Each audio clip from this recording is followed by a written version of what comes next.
Hey guys, my name is Nilesh Gadia and today we will discuss how to attempt an MCQ paper.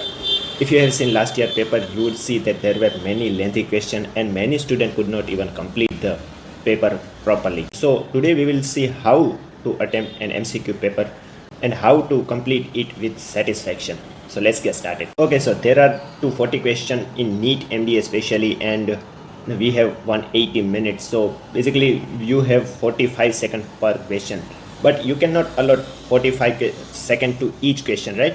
Because there are different questions, because you would have set some question as remind me later, or you have left some question and you want to see those questions again. So the process of solving the paper is not a single shot process. You don't have to start from first question and go to end with just single shot. You cannot complete the paper like this. Instead, here are 4 steps to approach the paper to complete it with satisfaction and with efficiency. Divide the paper in 3 rounds. You don't have to cover paper in single round. Instead, you should complete the paper in 3 rounds, and you have to divide the pattern of the question, the type of question, in these 3 rounds. In round 1, you have to just focus on 5 to 10 second type of question. What are these questions?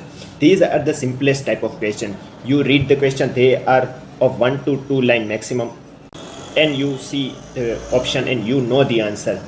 Example, like S node is situated in which compartment of heart? So option are left atrium, left ventricle and right ventricle.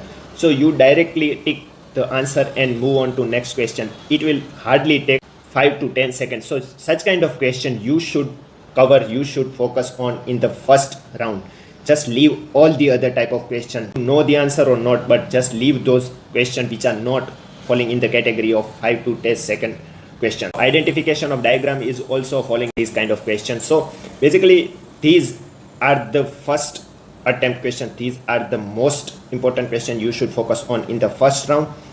These question contains about 55 to 60% of your paper. It may vary according to paper pattern of the questions, but approximately 50 to 60% of the question are like this. So attempt those questions when you are fully focused, and you should complete all these 5 to 10 second question in first 30 minutes.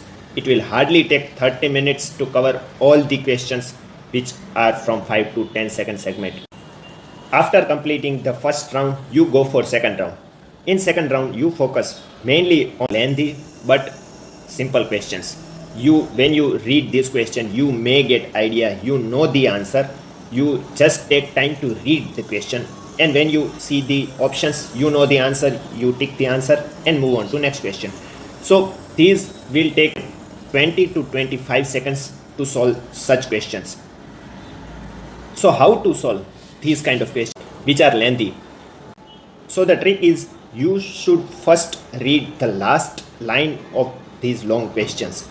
Just read the last line because it will contain the most important question, and then read the options. In this way, you will have idea that what the question wants to ask, and then read entire question.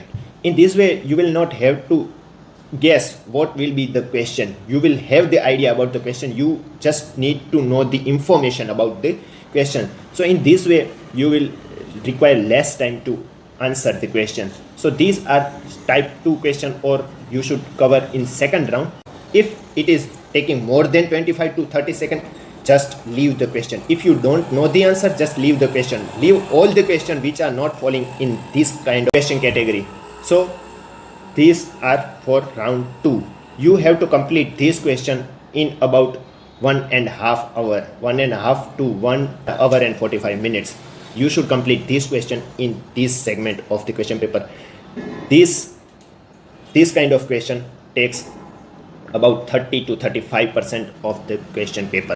The question paper of 2020 NEET MDS exam contained mostly of such kind of question which were lengthy, and people could not finish the question paper properly because of such lengthy questions.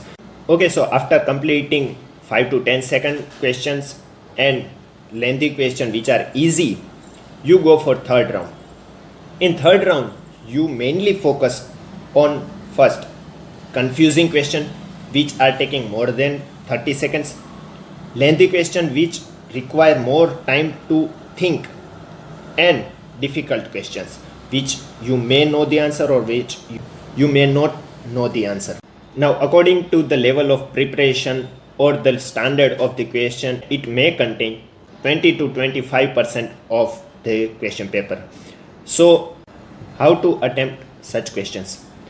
So, for lengthy but those questions which require lot of time to think, give those questions time to think. If you are confident that you know the concept, you know what the question want to ask, and you know the topic, you may give time because you have already completed major part of question paper.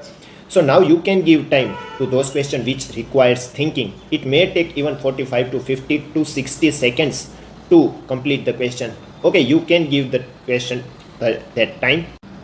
For example, questions like this: the left-sided hemianopia is caused by, and these are the options. So such kind of question requires lot of thinking because you have to mentally picture the entire visual tract. But you can give time to such question because you know the answer. So these are the questions which requires time, but you know the answer of such question. Other type of question which fall in this category are confusing question. You read the question and you are confused between two options. You are constantly struggling between these two options and it is taking time. Don't attempt such question in round 1 and round 2. Even if they are one-liner or two-liner questions, don't attempt such question in those first and second rounds.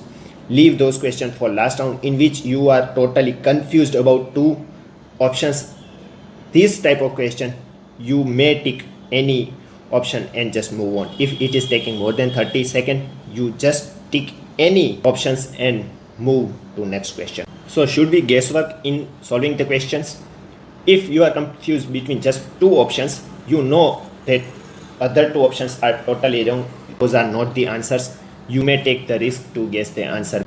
Because even if you consider mathematical probability of getting the question right, it is also high. Suppose you answered 10 questions. Now the probability of answering those questions right are 50-50%, right? Because you are confused between two options.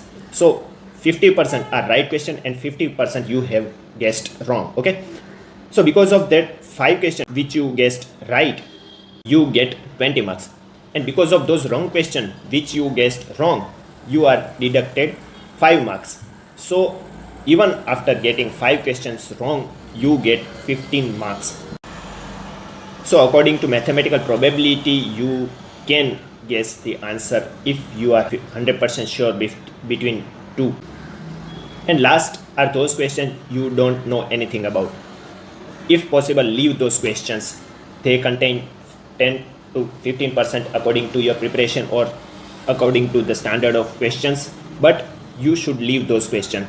They are controversial type of questions and they contain high risk of getting wrong. So if possible, leave those questions because you are still in the safe zone when you are attempting 85 to 90% of questions. You are in safe zone. So this is the strategy for attempting all the questions. Last thing is, if you have attempted any mock test, you would see that there is an option to either leave the question or you may just tick the button of remind me later or want to recheck again. So there are two type of button, right?